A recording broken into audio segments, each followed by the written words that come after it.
Okay, should be live. Let's see.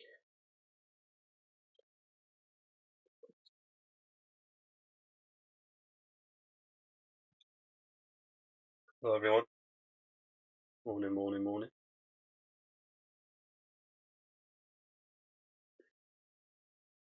Switchy-san, the most OG guy in the world.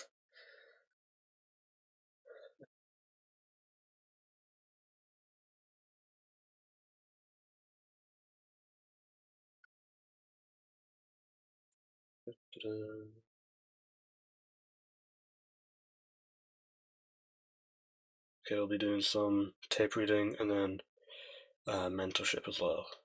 Silver bullet mentorship.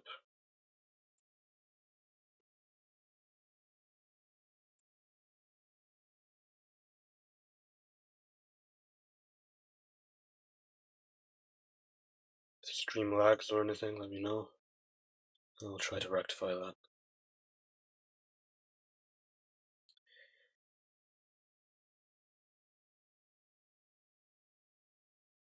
Stream's fine. Good.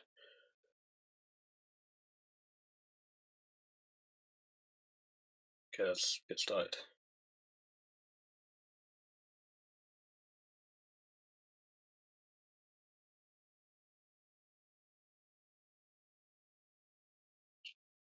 Okay, so silver bullet mentorship. The goal of this mentorship is to teach you effective ways of trading the New York Open, and then the London Silver Bullet and the New York PM Silver Bullet. We're going to start off our first few episodes with the New York AM Silver Bullet, and then I'll probably do the London ones in video format. Maybe I'll do them in live streams, but we'll have to see how like what time everyone's going to be on the charts. So we've got a couple things to cover. We're going to cover the concept of a silver bullet, the purpose, and then liquidity concepts, like what to target for manipulation, and take profits. Now, the silver bullet is something that ICT taught in 2023 mentorship. It's designed to be simple, and it's designed to be like a 1, 2, 3, quick, easy, anybody can do it type of model. The silver bullet is great, but I believe that ICT didn't do the most amazing job expanding on how you can, trade it in higher probability ways, because leaving it to just liquidity sweep, displacement, tracement into a fair value gap, and then entry into the opposing liquidity pools, that's way too simple in my opinion.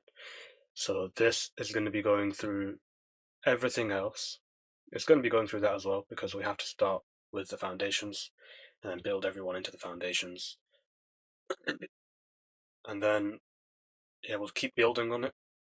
So yesterday you saw me use a plethora of things like new day opening gaps, event horizon, institutional order flow entry drills, balanced price ranges, power of 3, high timeframe charts like 4-hour charts, quadrants, opening range gaps, wicks. I think I might have used gray pools as well, order blocks. We're going to simplify that all today, and this is going to help you if you're feeling overwhelmed, if you're feeling like it's getting too much, or you can't put the pieces together. So we'll be going through the liquidity concept.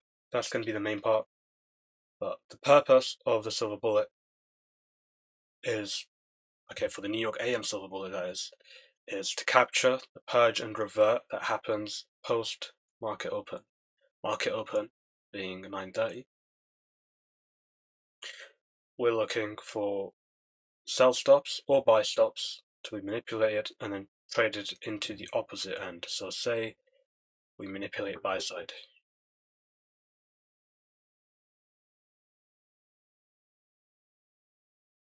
So if we manipulate buy side, we're looking for distribution back into the sell side.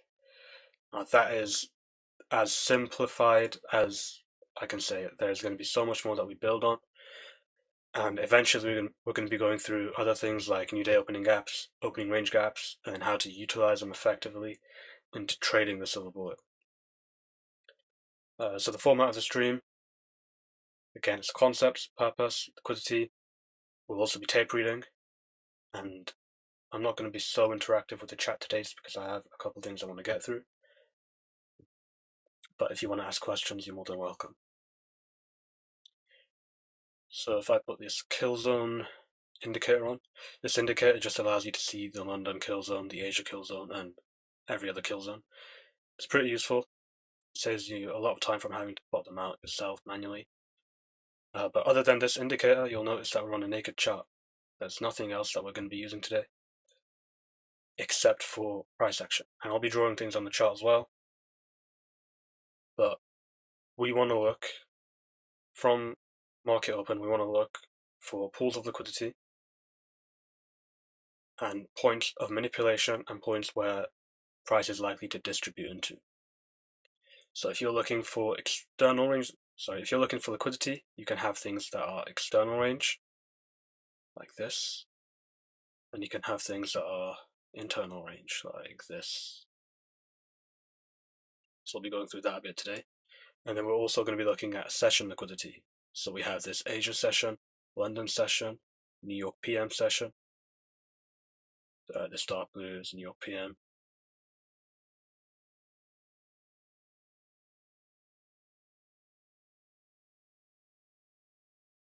Asia.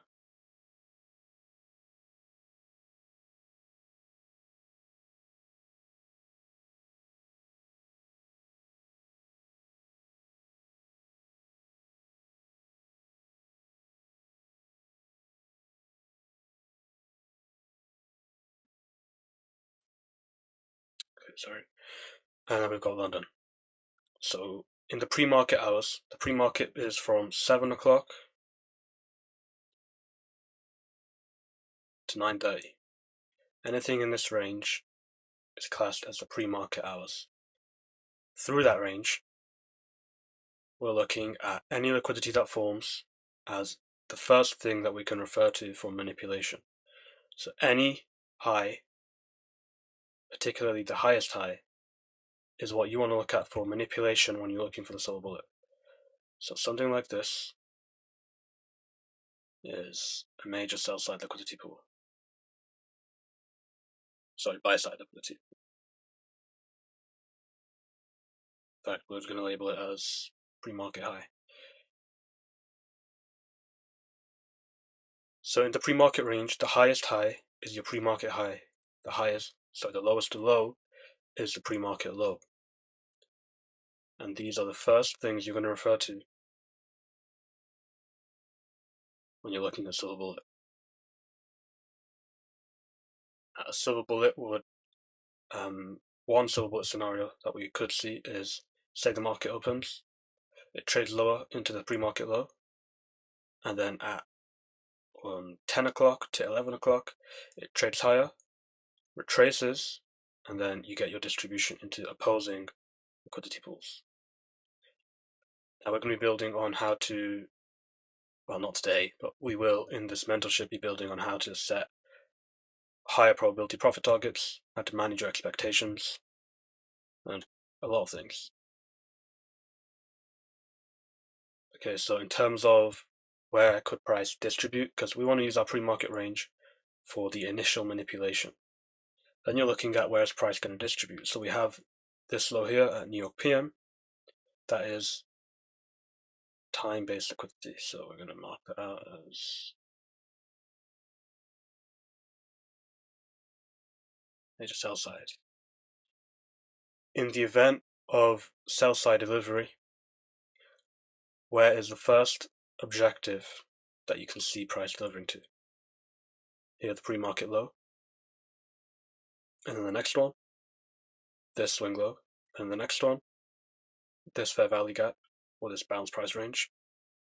And the next one is our sell side here.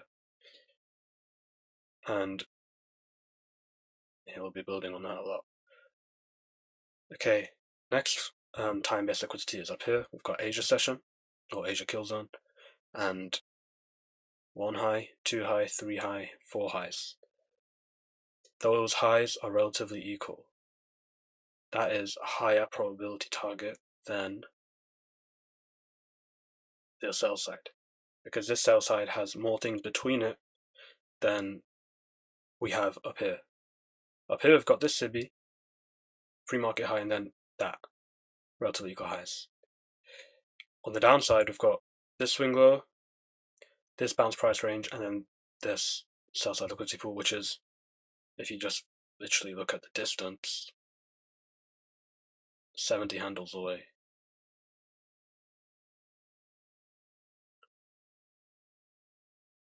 So we're going to be opening up in 2.5 minutes now. And that's when the real magic happens.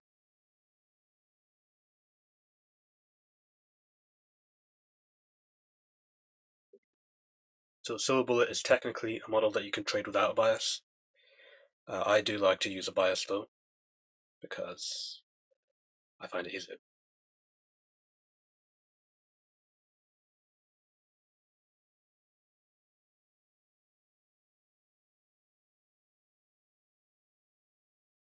So this is my chart, and on my chart I've got already bias that I'm looking at, and I posted this in Discord. So I wanted to see price trade back into this hourly order block and then trade higher. So my directional bias is for sell side manipulation, support with the order block, and then trading higher.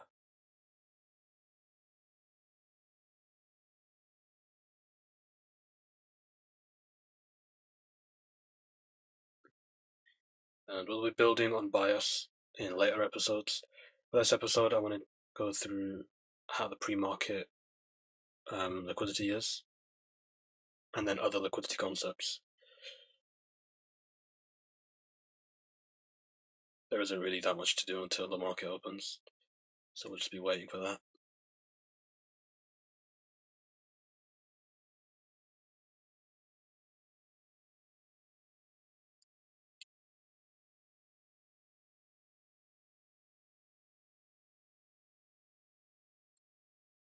Okay, this here is something I teach. This 929 candle. If the 929 candle is the pre-market low, or the 930 candle, like basically if you're still getting a sell side delivery and then the candle that opens up with the market open is the pre-market low, then you're very likely to get a reversal straight away.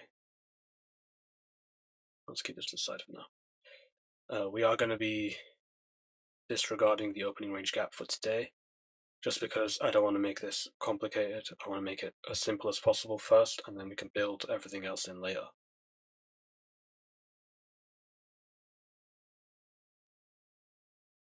So we're opening up in about 5 seconds.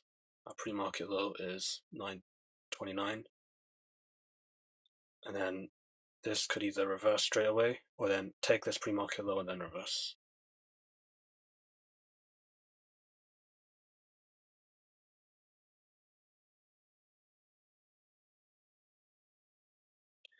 In terms of significant PD arrays that we're going to use, say we want to see buy side distribution.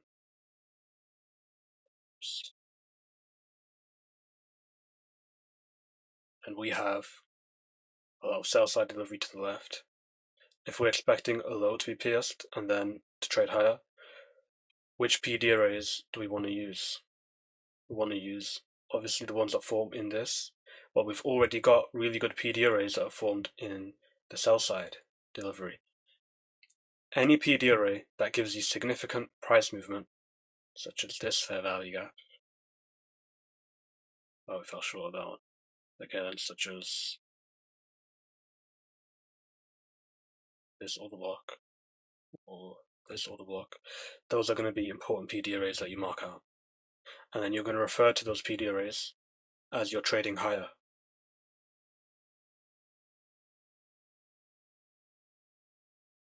Okay, so I'd like to see a low taken now. Then we have this one.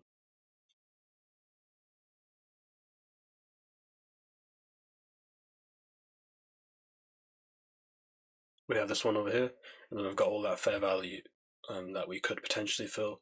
And then we also have this massive pool of sell side. So your objective isn't necessarily to predict everything that's going to happen. You're not looking to predict every 1 minute candle, predict every liquidity sweep, predict every displacement and stuff. You're looking for the story being told to you.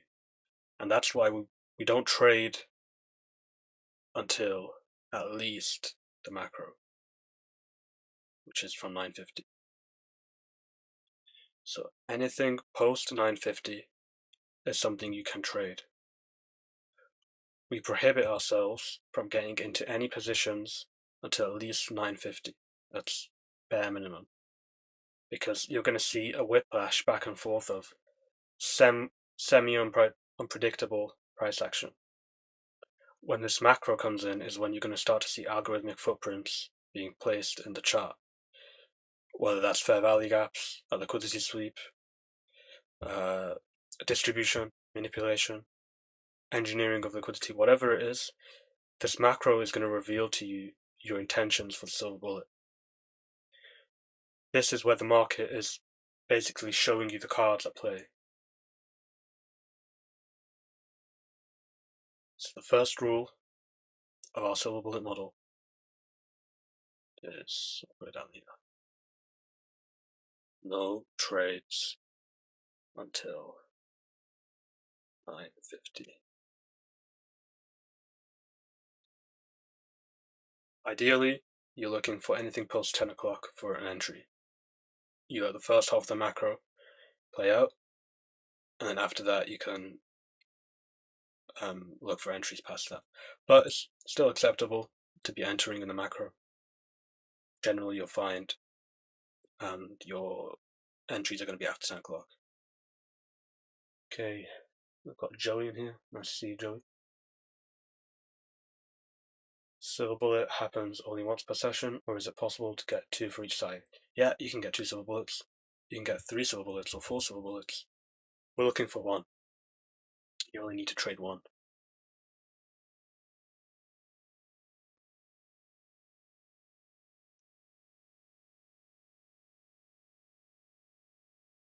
Okay, so we have called a reversal point from there.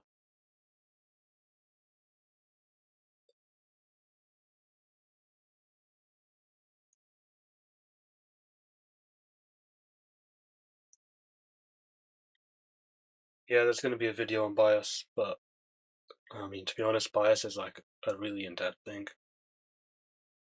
There'll have to be like a whole series on bias.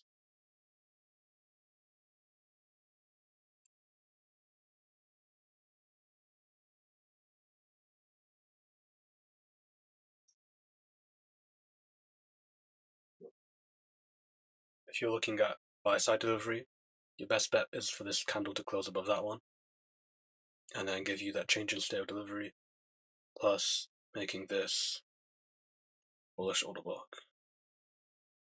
That's what you want to see if you're bullish, because then right now you're going to get a supporting PD array that's aligned with your narrative.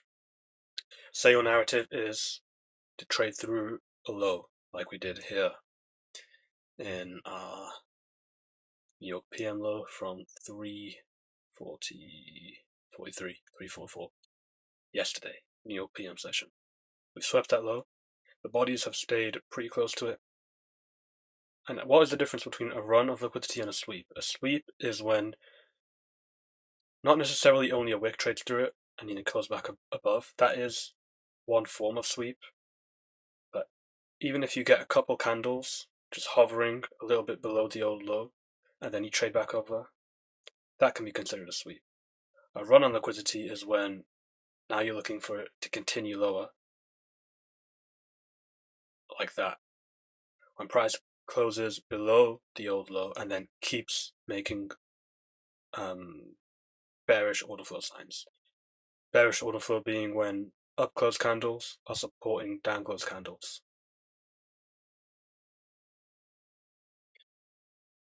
So this is what we got. Let me do this.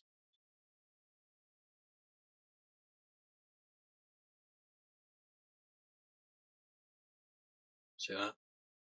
That's what you're looking for. when a low is traded through and you're looking for a silver bullet and you want to target the other side, you're looking for a liquidity sweep, not a run.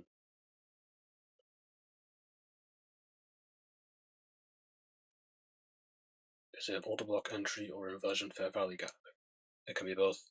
I mean, I'm not saying you should be entering, but if you had that bullish bias right now, and again, we have this rule, no trades until 950, then you can be looking at an inversion fair value gap, yeah, or this bullish order block. Actually, it's not even an order block yet because we haven't closed above it. But this isn't what you want to, this is what you're going to be seeing in the lead up to this 950 macro. You're going to be seeing stuff like this where it's choppy and your candles are overlapping. You've got out of place wicks, overlapping bodies. That's why we avoid trading until 950. Yes, that will cause you to miss some trades, but it's better to miss some trades and have a higher win rate than get all your trades wrong and hit stop loss all the time. Because then you're not going to make any money. That beats the hourly order block. Yeah. Should I go for the macro? I'm not telling you whether to buy or sell, Krishna.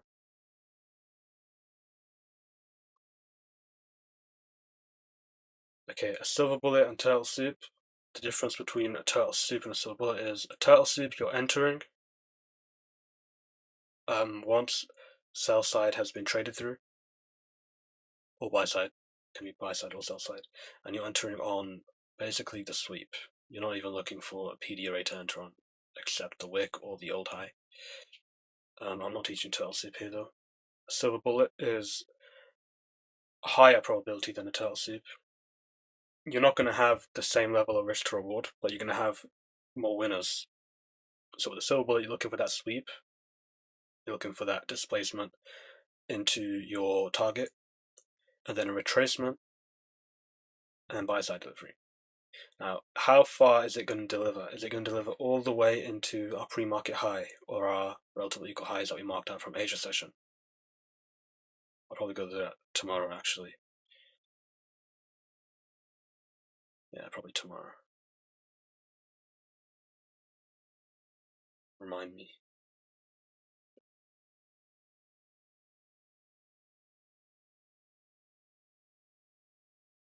The point of this mentorship is to make sure that you're not just learning the model and then treating it like a pattern, and then every time you see the pattern, you can just enter on it. That's not the point.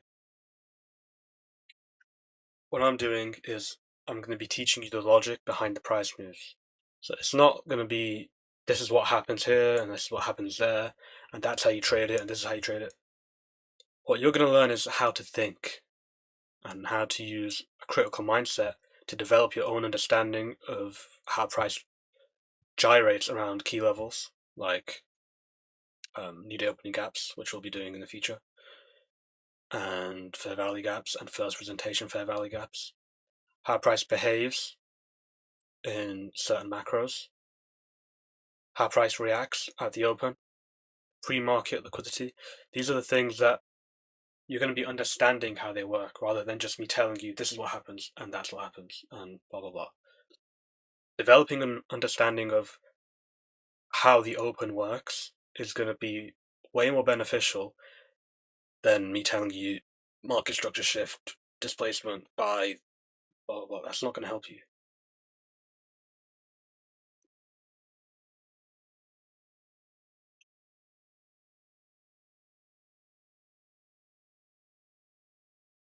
So yeah, these lectures aren't going to be me telling you how to trade. I will be going through the model, but it's going to be mainly me teaching you to teach yourself, and that's more powerful than any model can be. Do I look for SMT with ES or NQ? ES and NQ. So I'll look at ES1, I'll look at YM,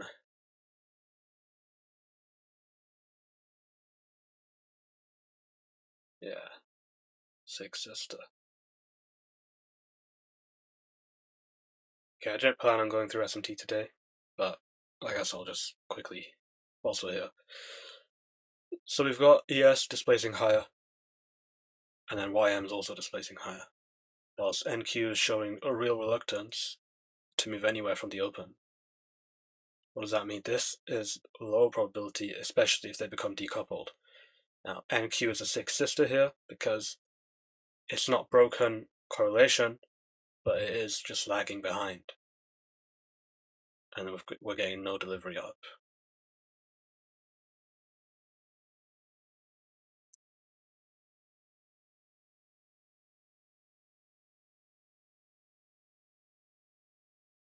But you see what I mean about the choppiness that you're going to get, especially in August. August isn't a great month. August is not a great month. Yeah, so we have just, well, we'll wait for the candle to close.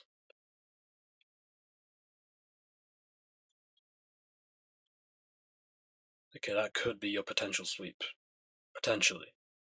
And then, oh no, I'm not going to go through that. Quadrants. But if you're more advanced, you can look at this wick for quadrants. And you want to see it react around consequent encroachment with some kind of bullish delivery. No, I'm not looking at continuations to the previous day low. I am bullish.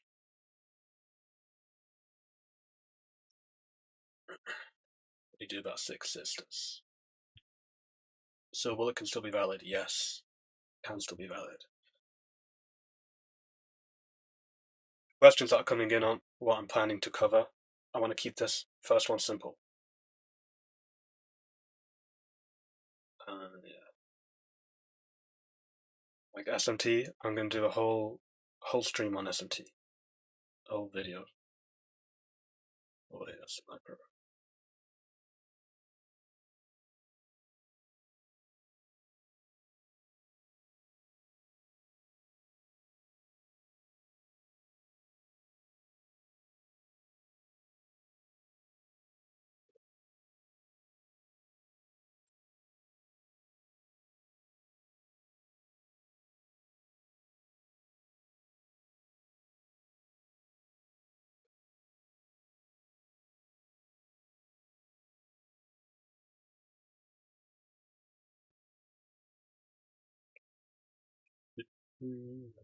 Trading is mostly waiting. Waiting for your setup to form. That's something that takes experience, but it doesn't need to. You'll get it naturally with experience, but if you just force yourself to sit there and watch the trades form for a week, 2 weeks, 3 weeks, then that's all you need to do. And you'll build up a resilience in waiting for your setup.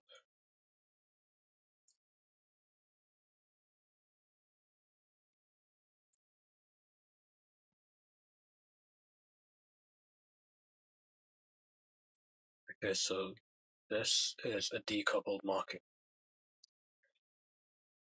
ES has delivered higher, YN has delivered higher, and NQ is displacing lower. So you either want to look for them to become correlated again for, okay, let's say this is the movement of NQ. Gyration, and then a drop. So that's NQ.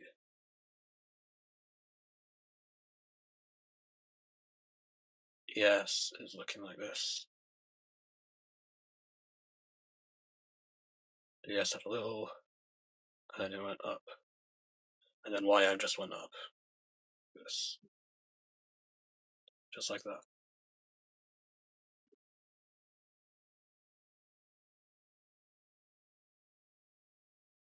This is if you have all three assets, maybe 2 of them are coupled and then one's decoupled, so it's moving out of correlation completely.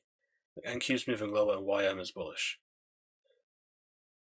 That is a low probability environment. You don't want to be trading in that environment at all. And again, this is a characteristic of the first 30 minutes of trading after the opening bell from 9:30. You're not going to get good conditions. You don't want to be trading at all until at least the macro. Sometimes you'll run and you'll manipulate a low and then you'll run higher straight away. That's well and good, but say you expect that every day and you're looking for trades from the 9:30, like just from the open, you're going to screw your win rate up.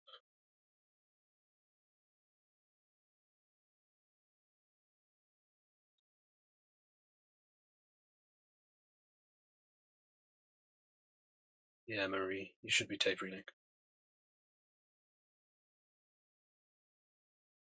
I know my strategy has good win rate and ratio. Yeah, exactly.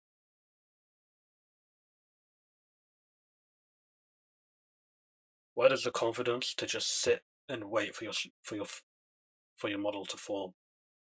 Where does that come from? It comes from backtesting and doing it so many times that you're completely aware that after 100 trades, you'll have won 68 with a risk to reward of 2 or whatever. And then knowing that all you need to do is wait for it, click the button, and watch it happen. That in and of itself is one of the biggest skills a trader can have. Okay, so we're going to be cycling up to the 5-minute chart. And then we're going to look at how this wick traded into the left-hand side. Actually, that's probably a job for the woman.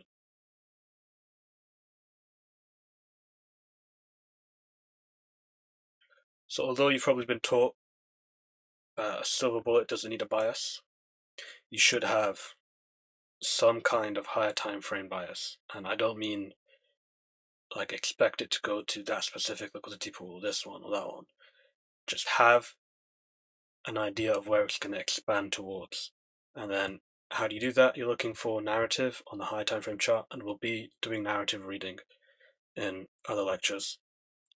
For now, look at PD arrays and liquidity and manipulation. So we have this hourly order block. We want to see price. If we're bullish, we want to see price react off this. I don't think I have the visibility on.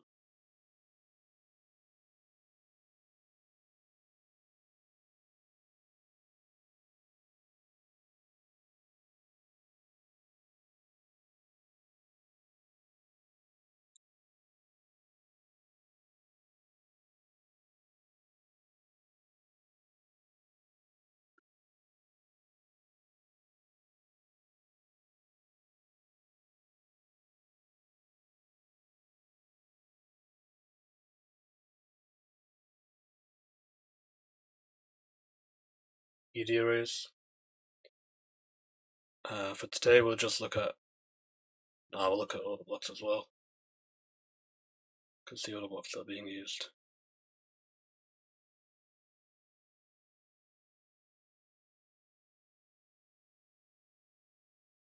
So that's a bearish order block.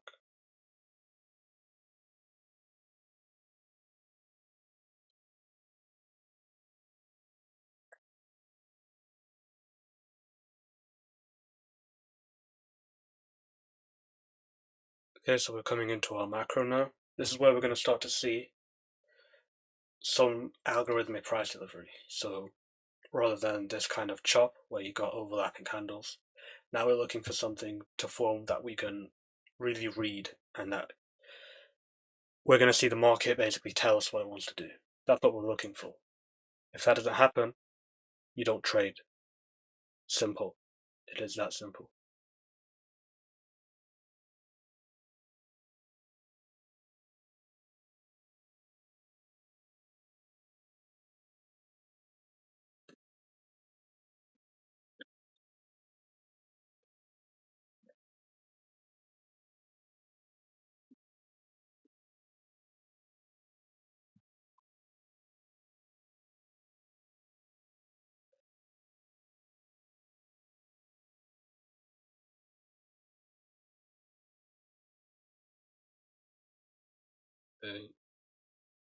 If you're new to the silver bullet, you don't want to be switching assets as much as I am now and constantly looking at other assets. But I just had to cover this because that's the condition we're trading in right now. It looks like YM is going to be the one that has the tradable move. Probably.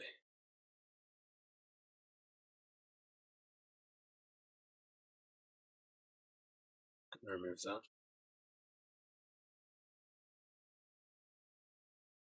At some point, we're going to be incorporating true opens into the model as well. 8:30, 7 o'clock, and midnight.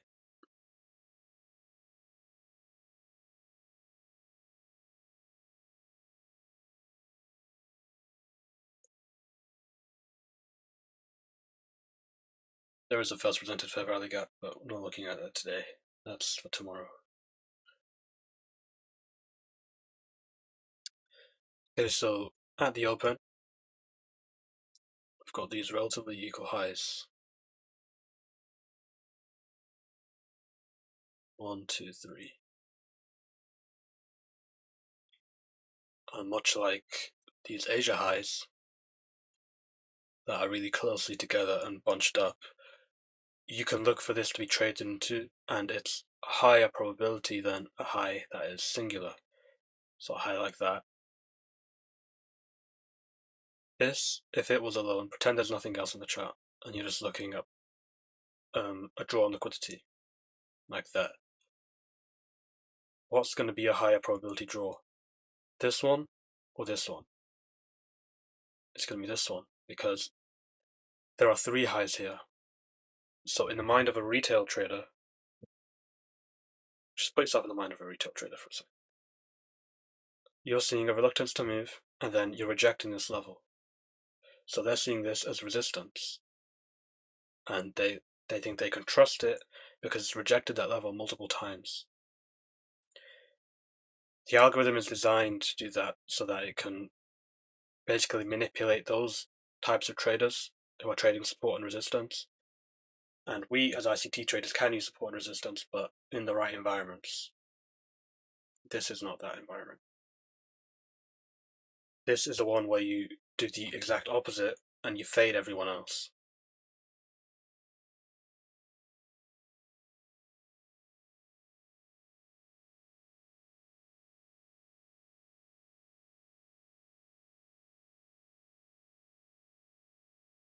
Actually, we're going to look at potential market structure shift. So I teach this as a secondary market structure shift. Trading through this high, why is that my secondary market structure shift instead of my primary one?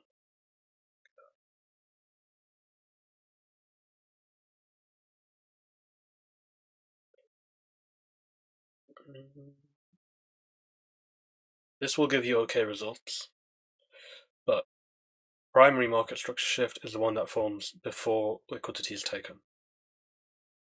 And that would be this one over there. So liquidity is taken, that's your primary market structure shift. In this case, obviously that's way too far away, and we'll just completely miss a trade if we're only allowing ourselves to use that. So even though this one was formed after that low was taken from the New York PM session yesterday, you can still use that and it's going to give you good results.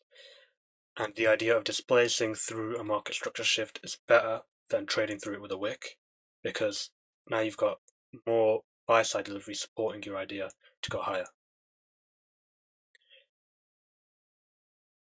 But even if we didn't get the candle close above that high, if we had something like that, and it was just a wick, if you're bullish, you can still treat this as a market structure shift. All it has to do is wick through the high that you're looking at for a market structure shift. But which high do you look at? You're looking at any significant swing high, or low if you're bearish, but in this case swing high, as your market structure shift. What determines if it's a significant swing high? If you can see orders resting at that level, and I'm not talking about a book map or anything, I mean, if you can tell the story in your head that a retail trader feels confident placing a stop loss up there, if for a moment I just drop into market replay, you can do that. So retail trader, they're selling through this, and then where is the first point that they can place their stop loss? Well, you're looking for the first swing point. That's here, here, here, here, and here. So the first one, as long as it has a slight amount of room that if it displaces lower, a retail trader is going to feel confident in placing their stop loss there because they're expecting it to keep dropping, then you can be confident that that would be a valid high for your market structure shift. Here's the fair value gap. My fair value gaps are going to be in blue, and all my order blocks will be in some shade of grey or black.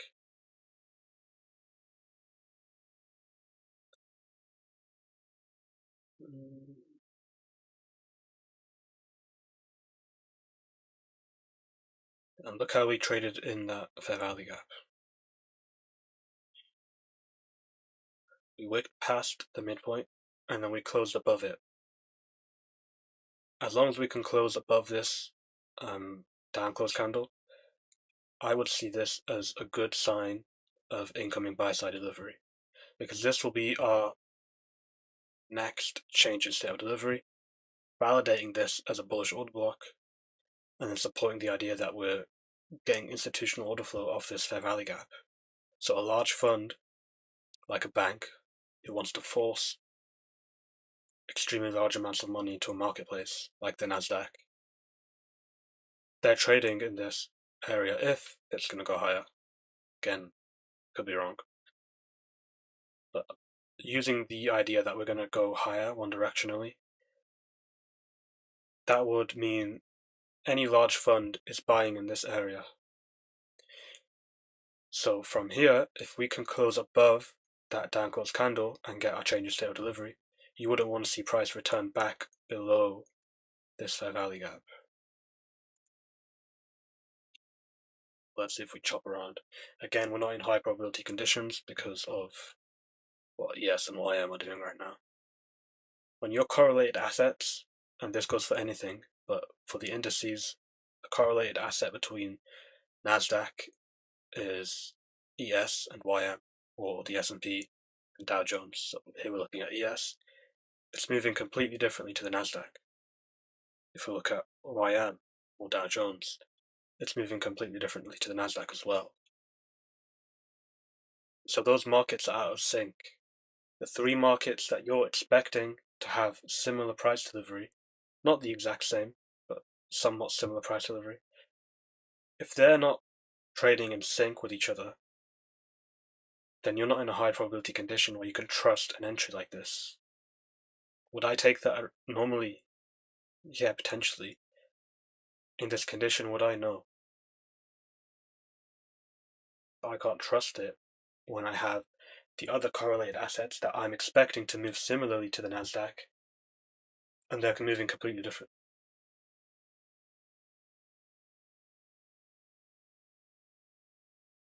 Okay, so here we have 10 o'clock, and that is where you'll find the highest probability entries.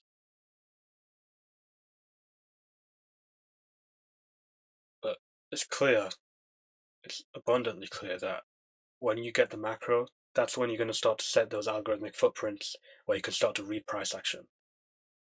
You can't read this right there. That's a chop. That's overlapping, consolidation, accumulation, whatever you're going to call it. This isn't telling you the story of what it's going to do. This, from the macro, is you don't need to enter on the macro. You can wait for it to complete and then read the macro and then look at price delivery after that and enter on that. Should you have all the macros highlighted, Clinton? Not necessarily. This is a very important macro. I'd argue it's one of the most important in the entire day. Would you have the 150 to 210 macro highlighted? No.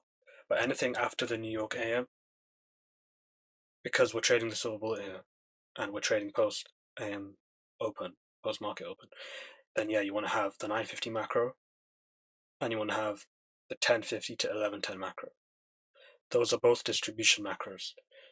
This macro is going to set the footing for distribution higher on a bullish day, not necessarily right now, but generally you're going to see this macro set the footing for buy-side delivery. And then the 1050 to 1110 macro, usually you'll see a retracement on whatever move was stemmed out of this macro. So if this macro gave you the idea of that fair value gap was a buy, and then we trade above these highs up there, and then we're going into the 1050 macro, or if we do that, and we're going into the 1050 macro, it's reasonable to expect that macro to act as a slight retracement down to the most recent swing point of the buy side delivery, effectively taking out the traders that are trailing their stop losses too tightly. So that's how you want to use macros. Now that second one isn't going to be the one that you're mainly looking at. You want to look mainly at how 950 to 1010 is behaving.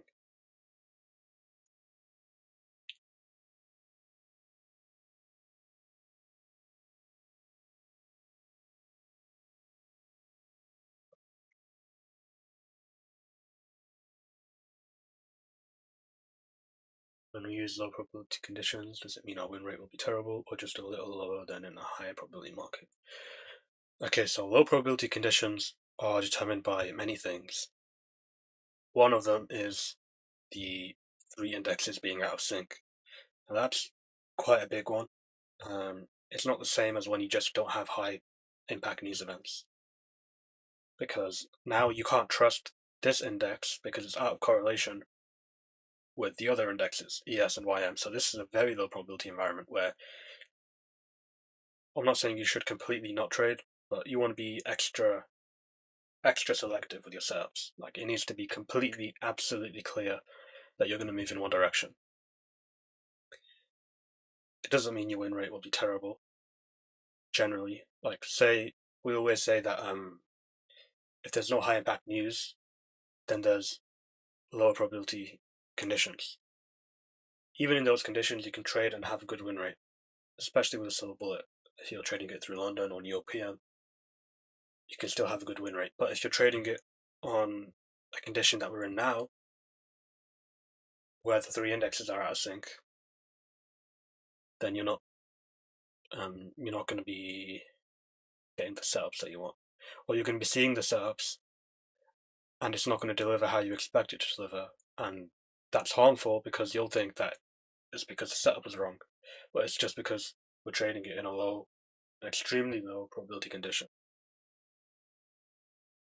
So look, all three indexes are out of sync, and we're not getting that much. We have no news today. Our London range was tiny. Our Asia range was not bad, but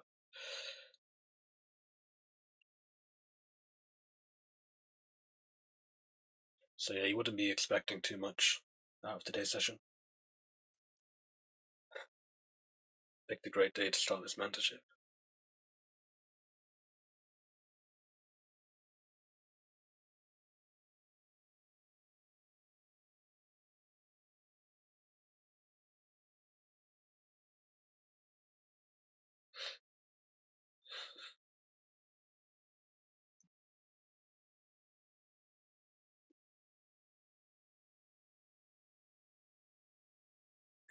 If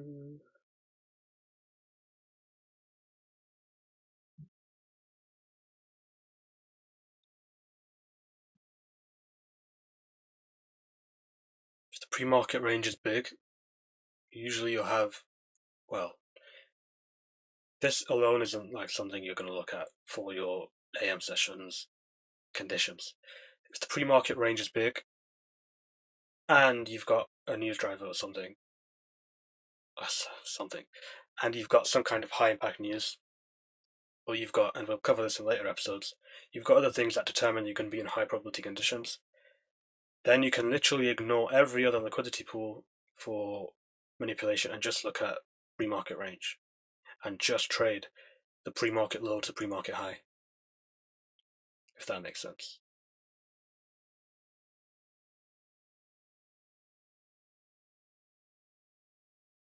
Yeah.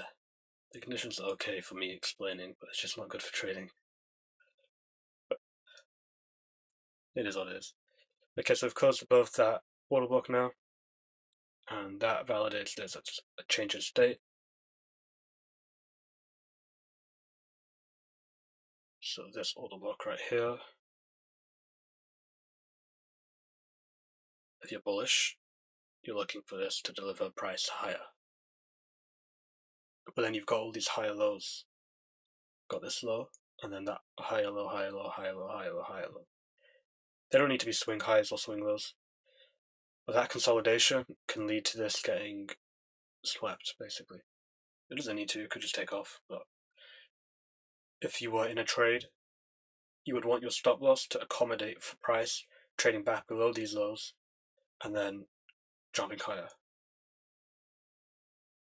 If trading below these lows is the liquidity that it might need, it doesn't necessarily need it.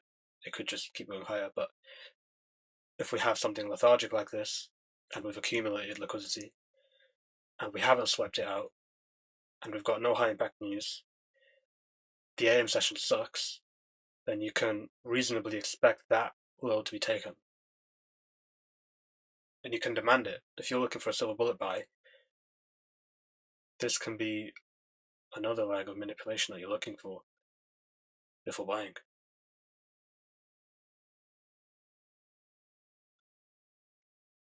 Yeah, so you need displacement to validate an order block as high probability, and then you need, for fair value gap, you don't need that. You just need something sizable. But a fair value gap generally is going to be displacement, like this one. This here is displacement.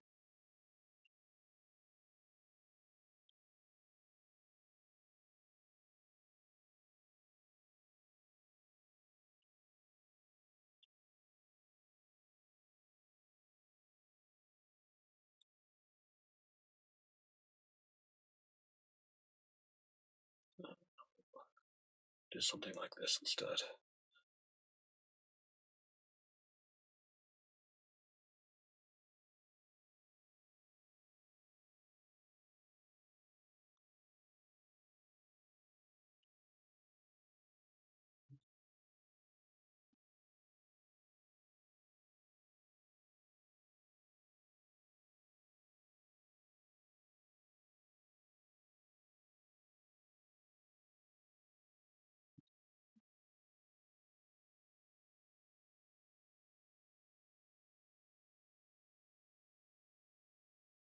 We'll be going through the market structure of what this low is in another lecture, but for now, just you might want to annotate this on your charts as a significant swing low.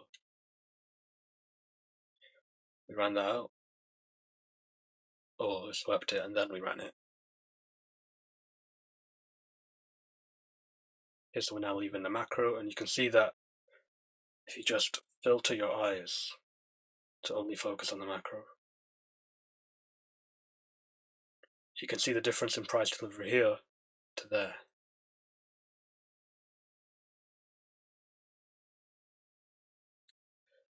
What about the 945 candle? What about it?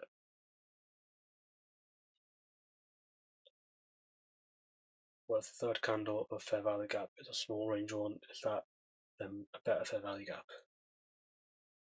No, not really. Doesn't make a huge difference. If anything, not that I know of.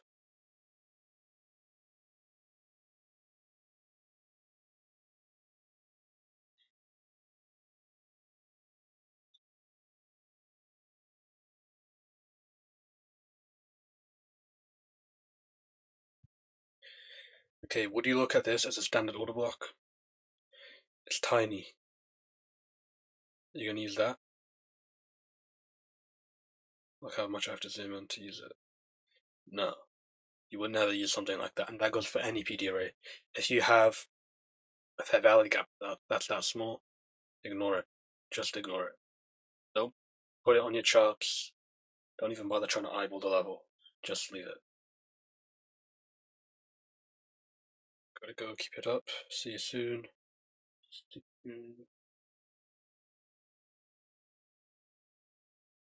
is this relatively equal highs a good draw on liquidity or target?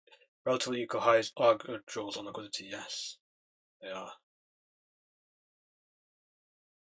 I mean, you could argue that the Asia high and the pre-market high are actually relatively equal.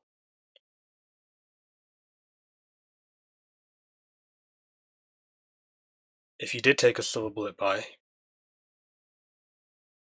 and I hope you didn't do that because of me, but if you did,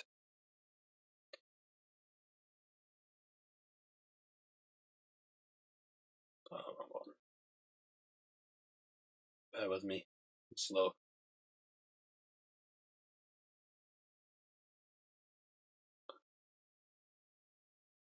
I would absolutely have my partial here. Let's talk about partials actually.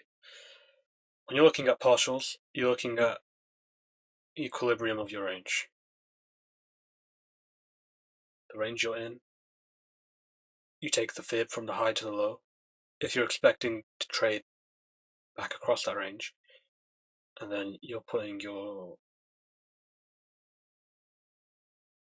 partial at equilibrium. Not strictly, but like it's good practice to have something off here, even if it's 10% of your position. That'll reduce your stop loss and it'll give you a little bit of money. In this case, would I do that? No, because we've got these relatively equal highs here, and if we've traded up this far in these conditions, then this engineering of liquidity can't have been random. I would expect it to go in there at least, and I'd be pretty confident in that. So this is where I'd have my first target.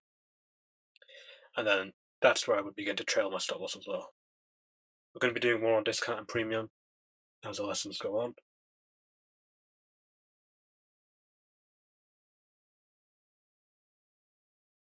Yeah.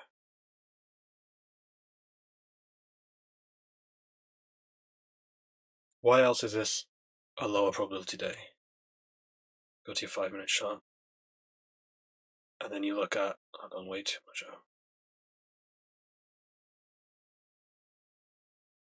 You look at the range from yesterday, the 26th of August.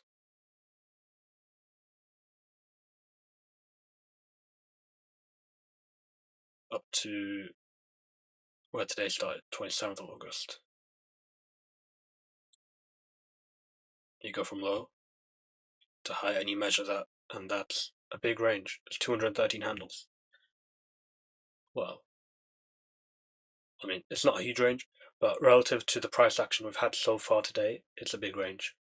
So in that case, you'd be expecting a slightly lower probability condition.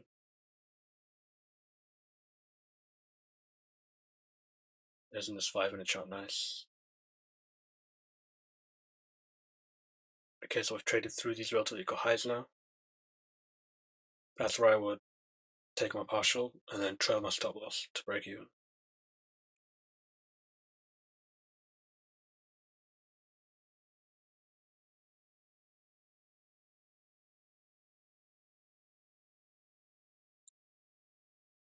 And then you've got this order block again. How do you know what's a good order block? Where are your good order blocks going to fall? Good order blocks are always going to be the ones that are followed by a fair value gap. This order block, was that a good order block? No. Although we traded above it, there's no fair value gap. This one's stronger because there is a fair value gap. Obviously, we just took liquidity, so if we're going to go lower, we're just going to go lower and invert it. But say this one had formed there, and we had the fair value gap there, you could have so much more confidence in the order block delivering because the fair value gap formed and displaced through the order block. When it's lethargic like this, it's less probability. It's not that you can't enter on it, you can, but personally, I don't find this is by fact going to be the more trustworthy one. TP1 as you suggested. Oh, demo trade take profit hit, nice. Ones from 512. Very nice. Very nice. Okay, we're not trading live, didn't feel confident, that's good. Even if you just tape reading, you don't even need to be on a demo account. PP1 as you suggested, 1 micro off at the relative equal high is nice. Do you look at equilibrium of the move? Because we're now there, so I put my stop loss at break even. Well, putting your stop loss at break even, in my opinion, isn't necessarily good practice. Trail it, yeah, and then like what I do is I would want, say I was aiming for that, and this was my first target. In this case, I could put my stop loss to break even after I reach that target because I'm so much further away from current market price that it would be completely unreasonable now for price to trade all the way back into my stop loss and then go higher. The stop loss should always be in a place where it would be nonsensical for price to go there if it's going to maintain bullish price delivery. See you, Roxy. See you.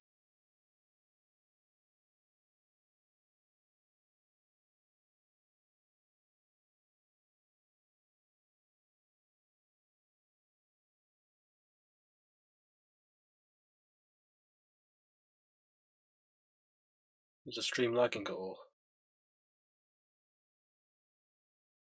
Yeah.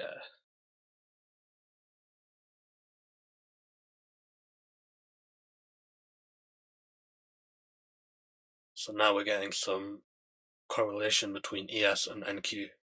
Because if you look at the difference in them,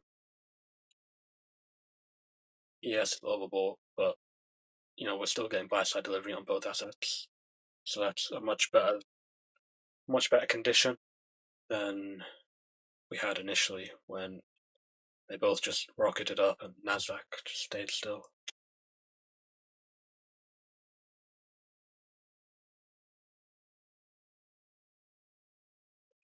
Yeah, I'll come over with some tea.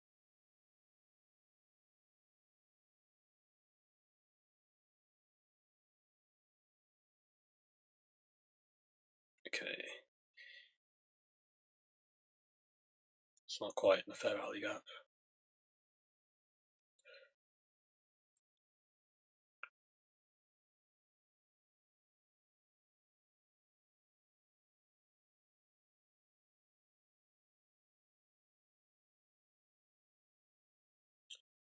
I've been long since 518, but just recouping losses from trying to trade top super entries. Should have anticipated a low probability condition and wait for more confirmation. Yeah. There's one for the journal. Yeah, we do have NVIDIA earnings, so even with no high impact news, NVIDIA earnings. So say you have no high impact news until the AM, the PM session, or just sometime after AM. You're more likely to get time distortion going into that. So once you get that move, you'll be more likely to get time distortion. So after we hit some kind of level that we're confident in price going to, like the Asia high or the August 22 daily high, if you have high impact news and you have lower probability conditions, like we had earlier on the decorrelated assets, then you can expect time distortion going into that news event. Yeah, we were talking about the NVIDIA earnings in Discord, which I forgot to put in the chat. By the way, like the stream. I'm doing this for free. Come on, throw me a bone.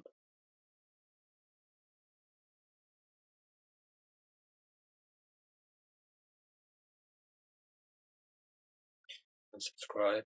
Join the server. Take profit from last 3 days, but the thing is, I'm lacking confidence because of that. I just took partial earlier. How do you decide partial? Give me a second, I'll answer that. I just need to put the Discord server in the comments.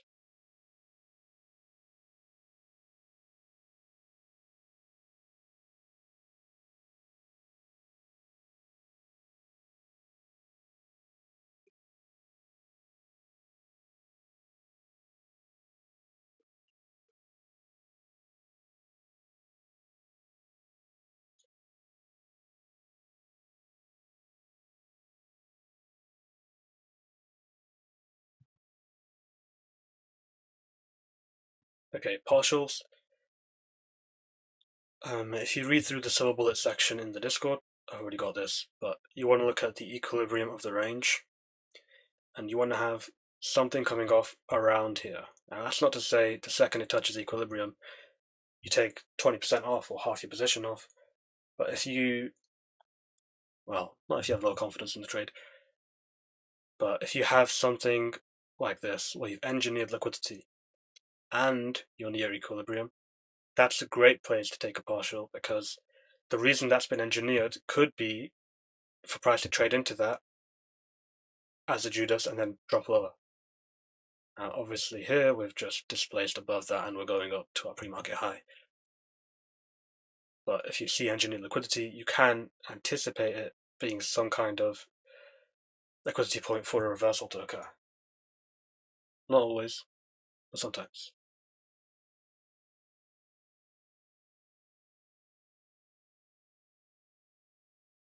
So yeah, that would be a good place to take your partials. Okay, we've wait.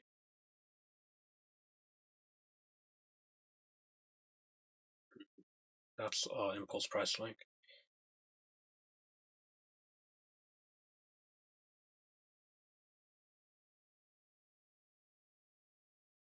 Okay. Last levels would be above this order block, because, like I mentioned, this one is good enough because it's got the fair value gap that I wouldn't even expect it to come below the mean threshold of this order block here. So you see that dotted line? So that little dotted line, that is the middle of the order block. If you hear me refer to the mean threshold of an order block, it just means the middle.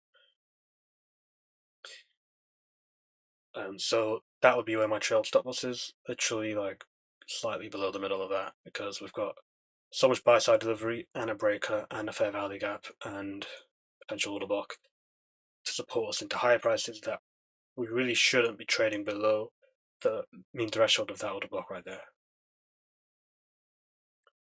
Could you expect NQ to reverse on here since ES has taken out its buy side targets? Let's take a look at ES.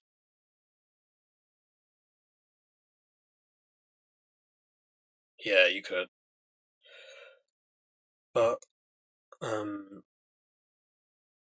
if that goes against your narrative, say on the Nasdaq, you're looking at it on a higher time frame and you think we should be going higher. Don't let an SMT throw off your entire bias. Just because you've taken out buy side objectives on ES and you haven't on Nasdaq doesn't mean you're going to reverse, because guess what? They will never, well, they will sometimes, but a lot of the times they're not going to happen at the exact same time, especially if you're looking at higher time frame charts. So you allow for one of the, well, not just one, you allow for one of the indexes to be lethargic in it. That's the six sister theory, basically.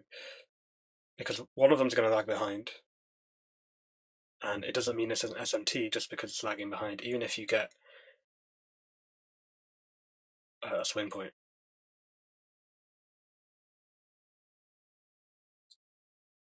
Okay, so if you're looking at, or if you remember that thingy from the start I said, where you drag PD arrays from the left-hand side of your chart to the right-hand side of your chart, you're looking at, here we've got a breaker, here we've got a BISI, here we've got a mitigation block. So you want to drag over the PD arrays from sell side of the curve to buy side of the curve. Yeah, Asia highs look really nice. And that's our high probability target. Look at that. Beautiful. He does it again. This chair is so uncomfortable. A cat sitting on my other one. Oh wow.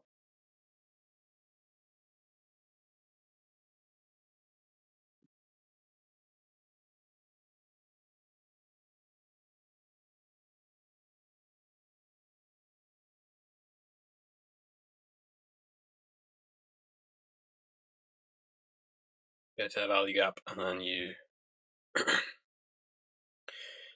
just wick the midpoint. Okay, that's good. You've closed above the order block here, or the down close candle, and then that validates this as an order block. So you can look at that now for support. How do you recommend adding positions? Sometimes the price runs on you and it's hard to figure out when best to add contracts. To be honest, if you're a beginner, you don't want to be adding to your position. It should be one and then done.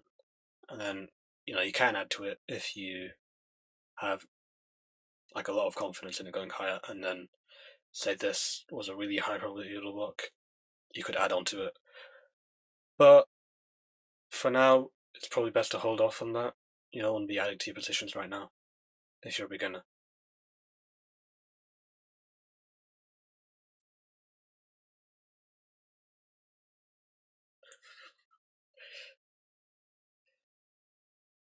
Clinton, stop it. You're putting bad habits into the students.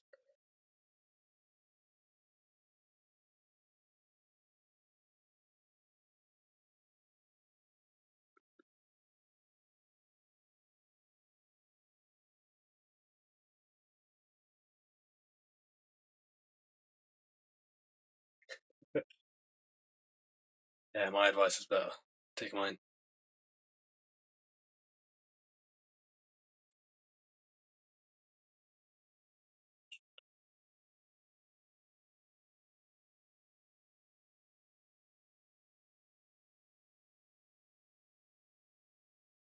So it's displaced above, but that's not the best of fair value gaps. I remember how I said earlier the best order blocks had a fair value gap with it. If you get a gap like this, it's not that great. You want a gap like this. It doesn't mean the order block's not going to work, it just means it's not as high probability as one like this. This one's real good. This one's real good. Yeah, look, if you want to add contracts, you do it in the first half of the range, so you wouldn't be doing it past equilibrium. So, second you pass equilibrium, you're not touching that position except to take anything off. You would never add a contract up there, even if you have a 10 contract position, you just want to add one. Refrain from doing that. You're just going to bring your average order price up by more than is necessary, and many times it will have a little run against you, and then you'll get shook out of your position. So, especially if you're a beginner, don't even bother with adding contracts here. Adding contracts is for building up positions and then taking advantage of price delivery once you've. Okay, so look, if you wait for heavy confirmation that a trade's going to go in your favor every single time, you're going to miss all the trades. So you enter with your position size, say 3 micros, 3 minis, and then you add to it when you can sense that it's going to keep respecting bullish PD arrays and you're getting bullish order flow. That would be the situation you start adding contracts. That isn't for your trade in terms of how you view it. That's for P&L only. And in the beginning, you don't need to do that. You're not focused on P&L, especially if you're on a demo. You're just looking for the best trades. Just focus on the trades and the P&L will come. Don't even think about money.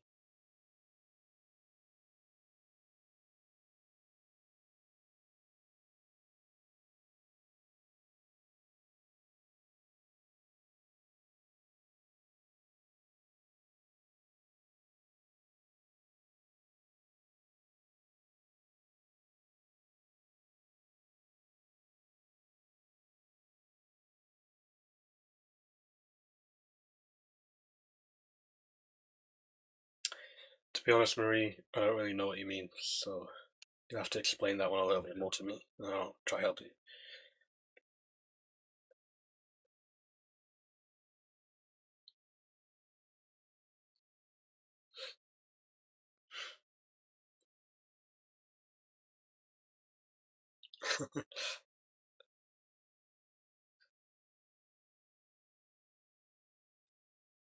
Okay, so again, cycling through the charts.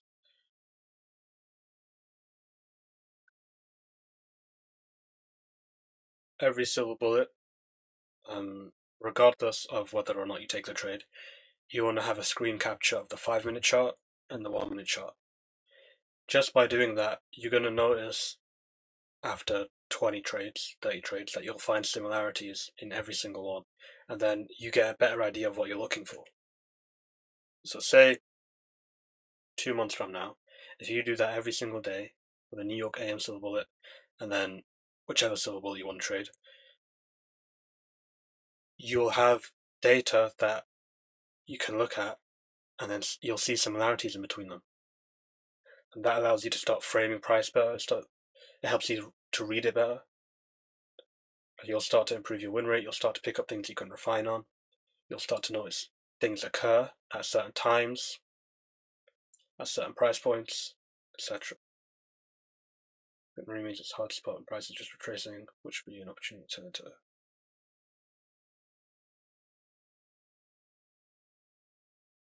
Oh, if it's retracing with a reversal. That's where bias comes in. I did a video on this, a live stream on swing grading, where you're grading an implied range. That concept allows me to literally just chill when I see a swing point. I don't need to worry about it consolidating or tracing to go higher because I understand the concept that it could sweep a low or it's just gearing up for that move higher. That's not a great explanation, is it? Basically, if you are anticipating a one-sided move in the market, you would just naturally assume that all of these are going to be retracements. That's why bias is important, because knowing the aspect of how time works in the New York AM session, the chop, the macro, the footprints that give you the indication to where the move is coming, that allows you to understand that, or to be confident in the fact that each swing point isn't going to reverse on you. If you're bullish, why would you expect that to be a reversal? Just because there's one down close candle, 2 or 3, you can expect that to be a retracement or a consolidation. Yeah, there's going to be a lot of stuff on bias. Bias is a huge topic. Bias is half of trading, really. If you know where price is going, it's easy to get in. It's easy to get in. The only difficult thing is knowing where it's going to go and how it's going to get there. Is it going to manipulate a significant low? Is it going to jump into fair value first? What time is that going to happen? You know, as long as you know that you're basically able to trade most of the moves.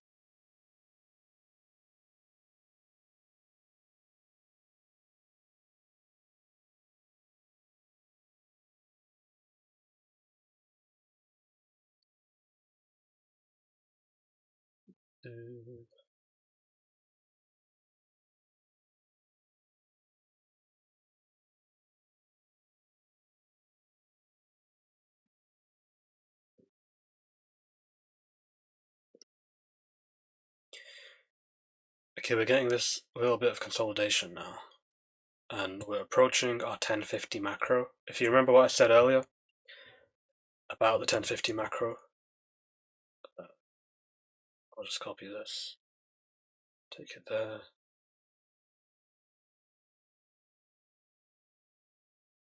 This macro has a characteristic of delivering a slight retracement into one of the more recent swing points to just take out anyone who's trailing their stop loss too tightly.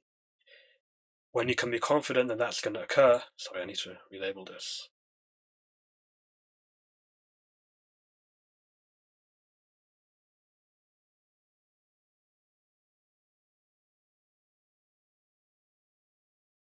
When you can be confident that that retracement will occur is when you're getting some accumulation.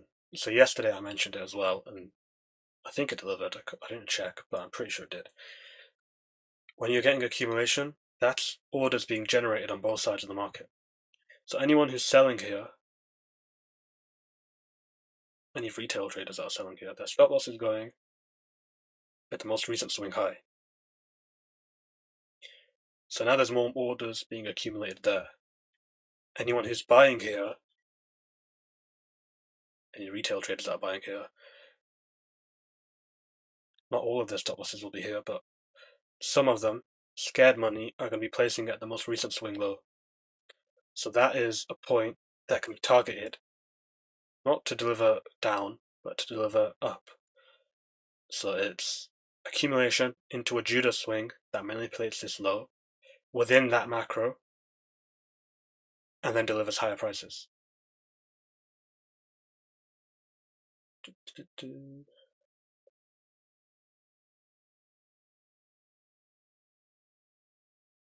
So what do you do when you're long in this example and trailing hard? Do you exit the trade? Well, that's the thing, you don't trail your stop loss hard. You can sit through that. If you're in long and you position yourself here, or even if you position yourself at this order block, and you're targeting that pre-market high, we'll keep it generous. Your stop loss should not be being trailed all the way up to here, or there, or there. A retail trader sees, well, if you go into any retail live stream, what am I saying? If you go to any live streamer and they're trading and they're in drawdown and are funded, or if they're on a live account and they're in drawdown, heavy drawdown, and they don't want to be like on the wrong side of a trade, that's what I call scared money. And I got that from ICT. They'll trail their stop loss so tightly that it's not allowing them to sit through small retracements to get them the big moves. And that's very common. You'll see a lot of people doing that. ICT traders will do that. Retail traders will do that. A lot of people are going to do that. So that concept of trailing stop losses up to the most recent swing low, in my opinion, is very flawed, and you shouldn't be doing that. Saying it to break even beyond a certain point is okay. Like here, I would be fine saying that to break even, because it would be completely unreasonable now for price to trade all the way back down here and then go higher, because we're already so close to our buy side objective, even though we have low probability conditions. From here, you want to see price either sweep that low and go higher, or just go higher. It shouldn't come all the way down into this entry point. If I was trading this, and I didn't, I did yesterday, but I didn't do this one today, and I had that entry, and that was my take profit. That's a sensible entry, by the way, or even that, because now I've confirmed that we've displaced away from the gap. And then my stop loss was at just below midpoint of that wick, which is a generous stop loss. That's a 3R trade. 3R means you can win 1 in every 3 trades. 1 in every 3 trades and be at break even. Which means if you have a 33% win rate on 3R setup, being this, then you're at break even. My stop loss would have really been about there.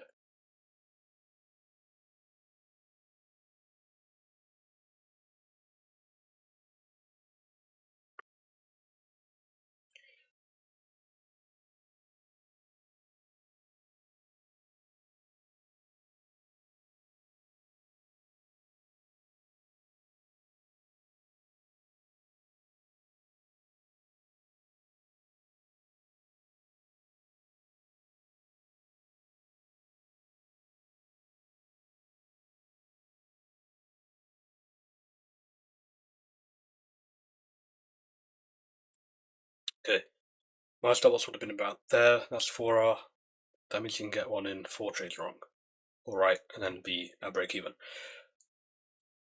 Isn't that really easy? Just 1 in 4 trades, 1 in 3 trades.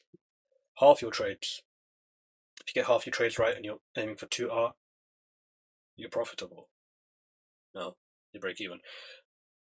Slightly above 2R or slightly above 50% win rate, and you're profitable. With a stop loss, I would have it past break even at this point, because that would be, again, it would be unreasonable to see it come past this level, so I would be okay in trading my stop loss to there, basically.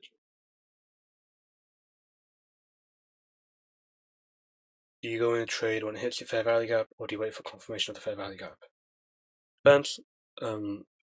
Usually it's on the fair value gap if I'm confident in price delivery. So if we have good conditions, it's on the fair value gap 90% of the time. In this case, I wouldn't have entered on that fair value gap because we had low probability conditions. To be honest, I wouldn't have entered this at all just because of the conditions. But conditions aside, generally you're going to enter on the fair value gap, yeah. If you're waiting for it to displace away, you're missing out on this movement. So just make it orange. You're missing out on that whole movement, and then that whole movement's getting added to your stop loss.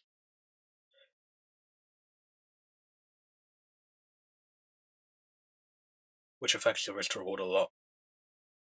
And the fair value gap is designed to give you the price delivery.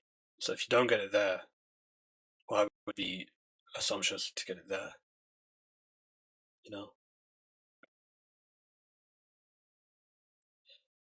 Okay, this order block is holding us pretty well, but what we're getting here is, I think I went through this on Saturday stream, but we're getting a drives pattern. So we've had 4 drives higher, higher high, higher high, higher high, and then another higher high. And I mentioned this in Saturday's stream in the swing grading lecture. When you get a drives pattern near a liquidity pool, it's often a sign of a reversal. Now, if that's a short-term reversal or a long-term reversal, it remains to be seen. But in a short-term reversal, we could take out this low, we could take out this low, or we could take out all these 3 lows, 4 lows, however many it is, as our retracement for the macro.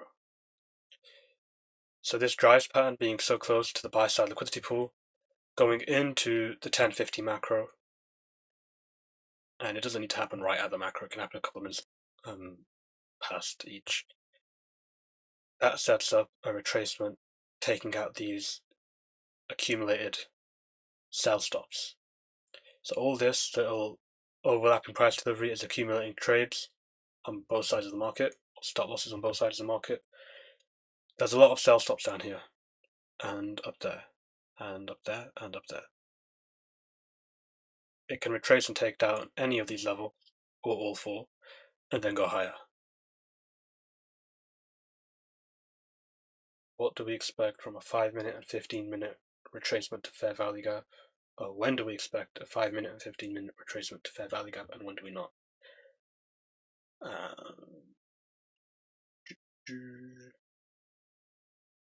When do we expect a 5-minute, 15-minute retracement? I'll come to that one again. I'll read the rest first. I went long from 954 fair value gap. That's that one. But I fat myself, fingered out 1021 for a full target, still made $250. Nice. Nice. So at 1050 you can hypothetically enter. That's not what I said, but maybe. I mean, this is what I said would happen, and it's happened. But now we want to see it. Use this breaker as support. Use this fair value gap as support. Use the idea that we've traded below the accumulated sell stops from the accumulation. This accumulation being time distortion going into the macro. Now this move has happened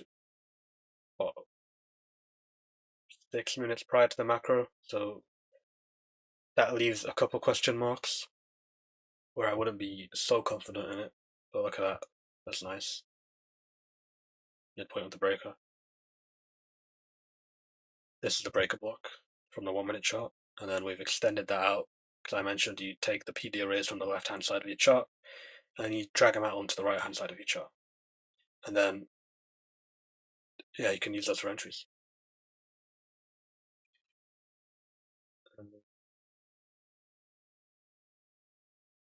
Really enjoying this hand-holding analysis. It's easing my worries. Well, I'm glad. Very glad.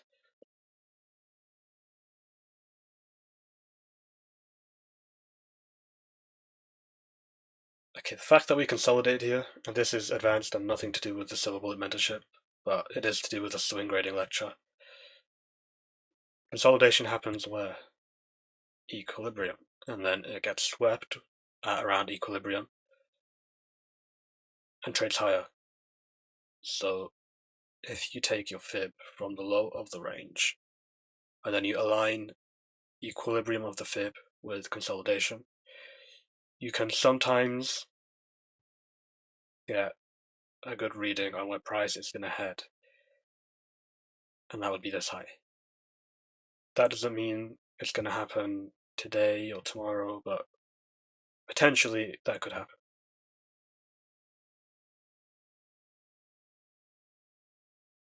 And in your swim stream, do you touch the subject of new day opening gap / new week opening gap?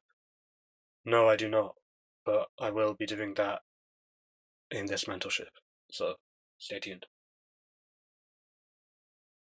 I'll probably add them onto the charts about a week from now, explain how they work, explain which ones I use, and then how it relates to each of the silver bullets. Today we did the New York AM silver bullet. I'm probably going to stick with trading this one, because that's when the most people are going to be on the live stream to ask questions. And then I'll probably do videos on the other ones. So the London silver bullet and then the New York PM silver bullet. Like, I won't be able to stream the London silver bullet anyways, just because of everyone in my house will be asleep. I'll do videos on those.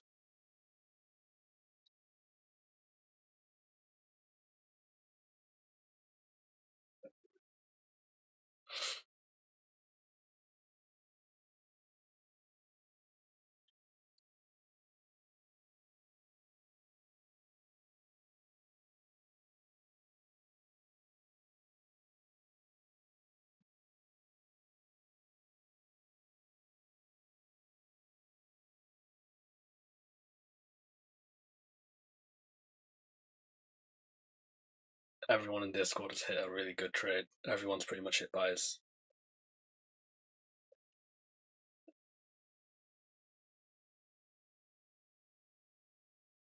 You mentioned in Discord today about how gold is great for market maker models. Are you able to show some examples when you get a chance?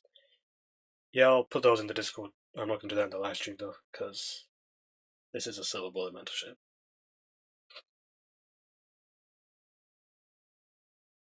Okay, since that retracement happened slightly prior to the macro, where we took out these accumulated sell stops, and then we found support in this breaker plus the BISI, I would want 1050 to 1110 macro to give us some distribution higher into our Asia highs. Asia highs being here. I should probably label this as Asia highs.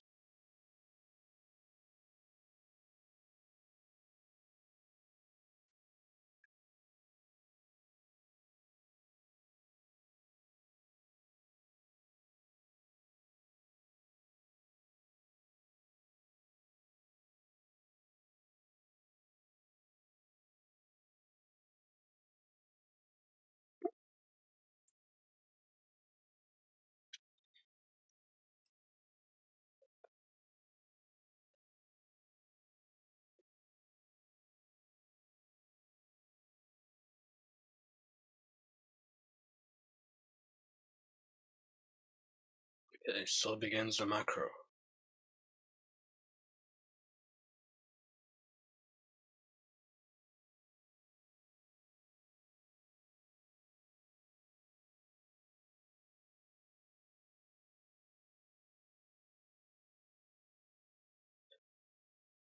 What I'm looking for is for this macro to give us buy side delivery.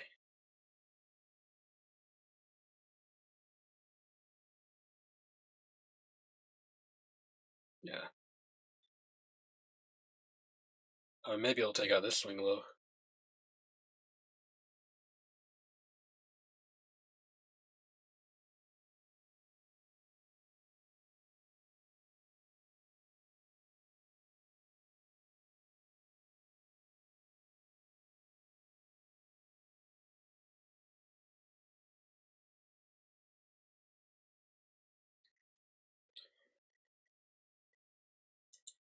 I could see it taking out this low as well. and then going higher.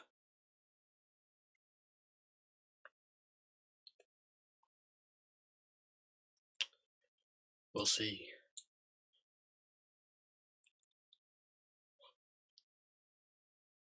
So today's range of the New York AM is about 133 handles. I like to have data collection on where how far down we manipulated and then how far we distributed.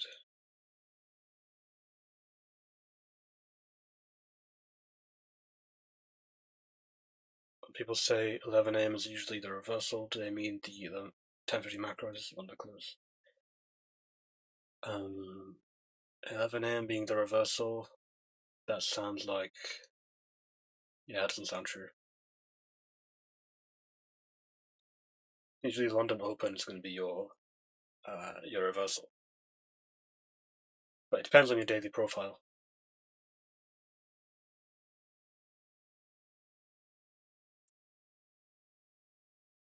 So here's a 15-minute chart. Now this is the silver bullet mentorship, so you always want to have a screenshot of the chart on the 15-minute, the 5-minute, and the 1-minute. Doesn't need to be of the entire day, just from Asia, maybe any relevant liquidity pools. Take screenshots, put them in your journal, whether or not you traded or just tape read or demo traded, whatever. And you want to do the same for a 5-minute, and you want to do the same for a 1-minute. Trust me, that isn't a shortcut that you can just skip. Don't think that you can just not take these screenshots and then you're still going to do fine. You need this data. It's going to help you. How do you think I got so good at reading this? It's because I've seen it so many times from my data collection that I can easily just, I basically read this like a book today that would go below this low, get a fair value with the displacement from New York PM yesterday. I said that this low is less likely to get taken because it's so much further away and we have that fair value in the way.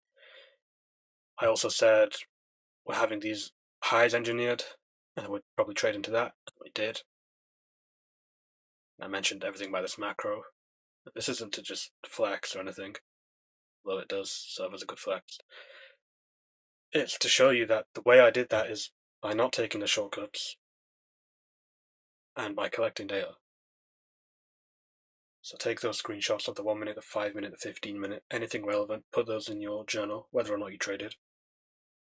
Annotate it, figure out why it moved, when it moved, and then a month from now, you'll see similarities in all of those charts. So every 1-minute chart, you'll see, okay, for some reason, on Tuesday, when we have a bullish bias, we drop into internal range fair value rather than external range liquidity pools. You'll start to observe things like that. That will help you with narrative. It'll help you with reading price action, that is, and it'll get you to refine your model. It's something you cannot skip, so don't try and take that shortcut for your own good, for your own learning and development.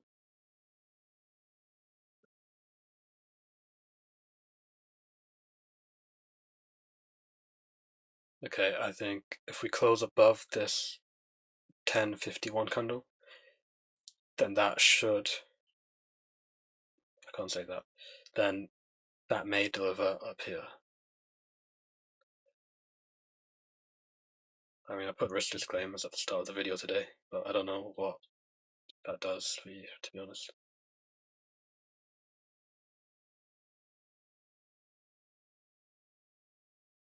That is change your state of delivery. And now you're looking for, oh yeah, we've got a fair value gap there as well. Fancy. I'll take this off for a second and I'll just show you. Remember what I said earlier about good order blocks having fair value gaps to the right of them?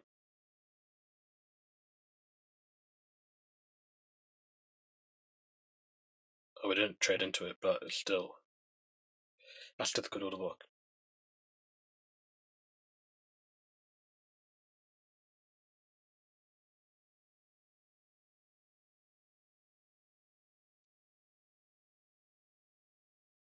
So trading above that validates this as an order block, and then you can filter what's a good order block versus a bad order block with the addition of requiring a fair value gap to form after them.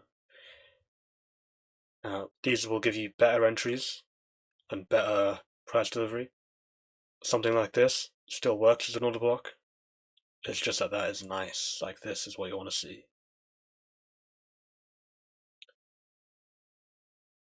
And that be a fair value gap to the left or right, saying IFVG on the left of a bullish order block. You're not looking for an inversion fair value gap because an inversion fair value gap has had the inefficiency filled out. So, yeah, you're looking for an inefficiency left or right. No, it's right. It's right. It doesn't really matter what's on the left of the order block. You're looking at it to displace above the order block with ideally a fair value gap, but if it isn't displaced above and it still has a fair value gap there, that's fine. Interesting that we're still below midnight open. Yeah, that is interesting. But it's not like an average day, I don't think. Why is that 11:20? That was meant to be here. It's kind of a bit of a weird day, not gonna lie.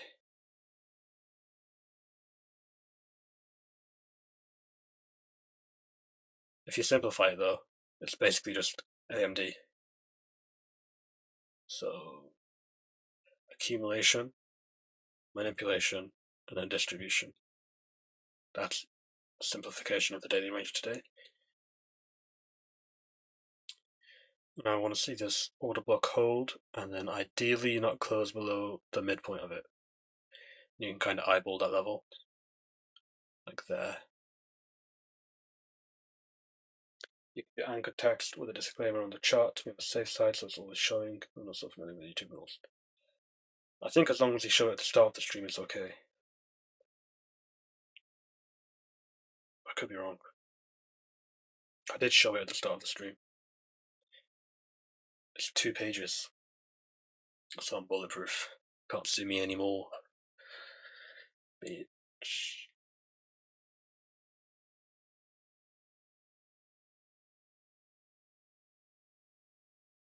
Okay, we're soon to be crossing over into the second half of the macro. Sometimes you'll see that the first half kind of gyrates and the second half has like a move.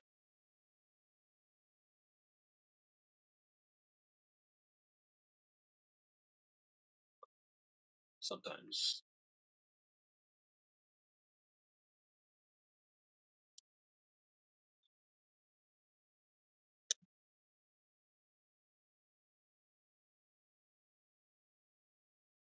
Take that off.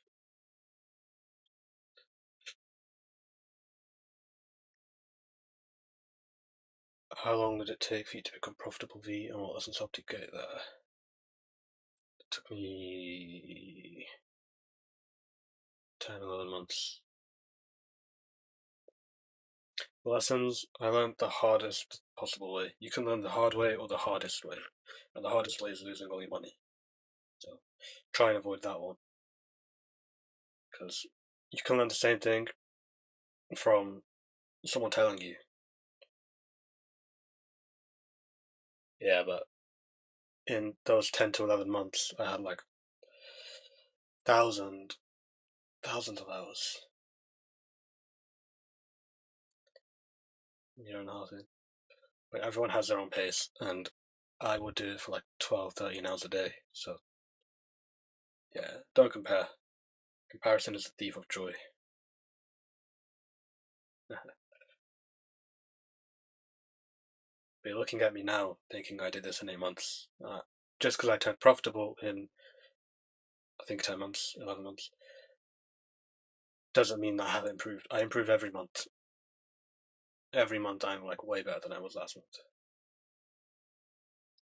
And that's through journaling. The journal's the best mentor you'll find. It'll teach you more than I can teach you.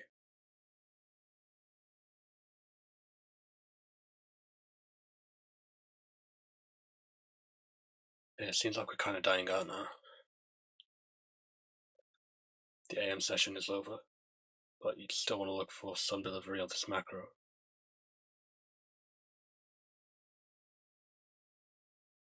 Barely hitting break-even stage. That's pretty good. That's still better than like 95% of traders that lose money. So you're ahead of 95% of traders. Well done.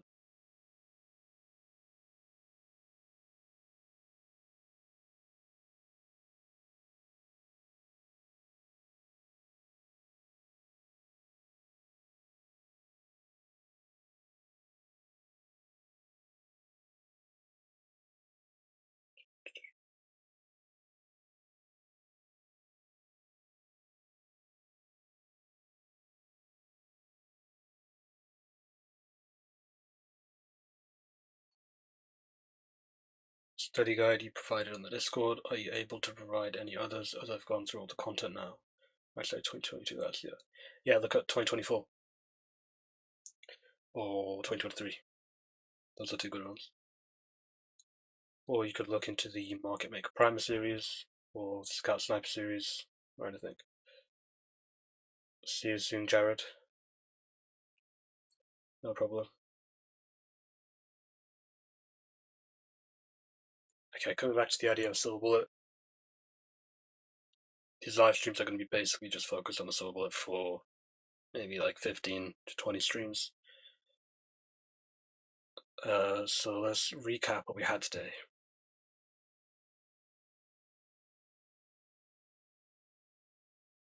Like this. We opened up, we chopped around, generated some liquidity, took out a swing low, but then market decided that wasn't enough, and then it dropped lower. And then we were out of correlation with ES and YM. Why is that important? Because it would limit you in taking an entry. Even though this looks like a good setup, I wouldn't have entered that.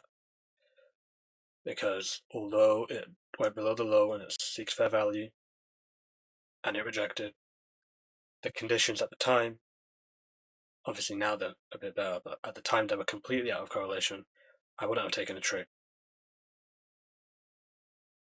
But we did get a secondary market structure shift, a retracement to a fair value gap, down close candles supporting up close candles, which is a sign of bullish order flow, displacement through down close candles. I would have taken partials there if I was in a trade. Wasn't.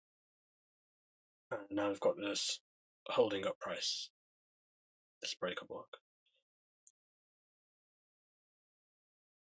If we trade below this though, you could potentially see this now jump higher.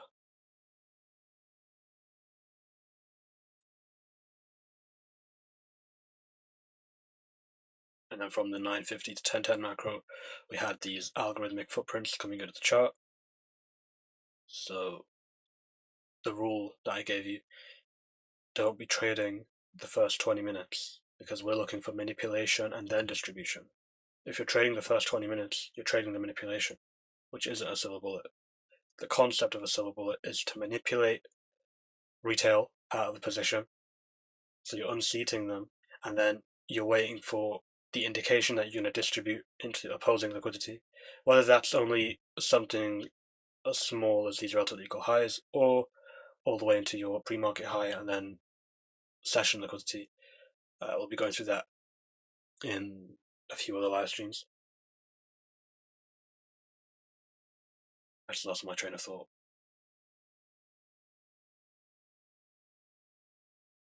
Yeah, brain fart moment.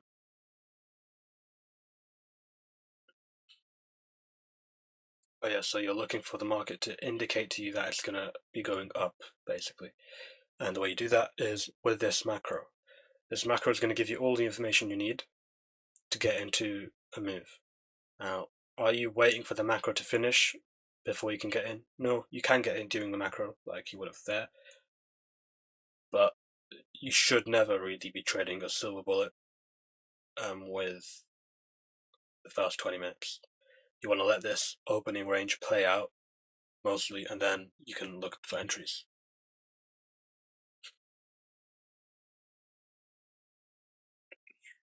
So what pools of liquidity are we using? Well, we were using our pre-market low, which was ran out instantly during our open. So our pre-market low was at 929, 930. Then the market opens and trades below that. Usually that's an indication of a reversal, and then I was under the assumption we probably would get a reversal, but we generated engineered liquidity. Then we dropped off again, and then in the macro, that's where we started getting the algorithmicness. And we had the gap that formed, the market structure shift, the order blocks, and everything that gave us that buy side. And then this is for your journal. You want to screenshot this and then mark out the times that it started to consolidate, and then you want to look at the price points. So you're looking at the left of the chart. Where did it consolidate? Hint, hint, hint, hint, hint. Which PD arrays was it using to hold up that consolidation? That one. And that's data collection, which is compulsory. You can't skip data collection. When this macro's over, I'll probably end stream, as I'm very hungry and my voice is getting very bad.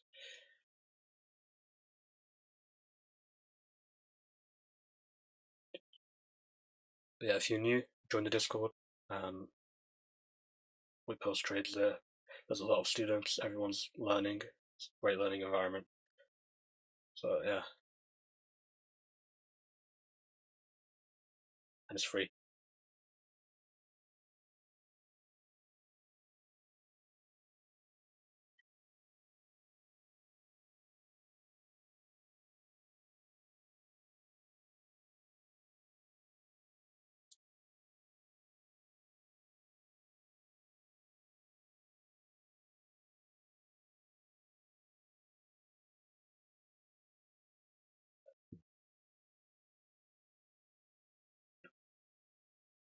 Tomorrow we'll be going through the pre-market range a little bit more. Well, if it's like there in a good way for me to present it, then I'll be going through that a bit more. I'll be going through how you can predict which of these liquidity pools are going to be reached, when you're going to see volatility drop off, and many things. W Stream Valeric learned a fair bit. Thanks for taking the time. Thank you, Alex. I'm glad. Himanshu Aurora. Valeric mentorship, nothing else. Look, I learned everything from ICT. Well, like 98% of things.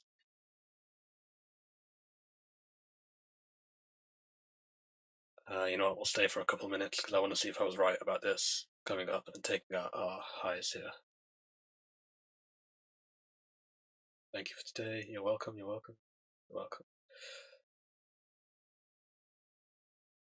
I don't do it for gratitude, but I do enjoy the gratitude. I sat here on this hard wooden stool the entire time because my cat's been on my chair sleeping, and I don't have it in me to pick him up and put him on my bed. So my butt hurts. Okay, well, if you're going to be tape reading or just looking at the charts, look at this gap, look at this breaker, and then if you see anything else relevant from the left-hand side of the chart, translating onto the right-hand side of the chart, and on the 1 minute, this is all fair value or inefficiency. The 5 minute, you've got something else. So you want to drag this over and see how this is used as inversion. I mean, this is even a bounce price range, but we're not looking at that. We're looking at inversions. And then you want to screenshot that, put it in your data collection journal.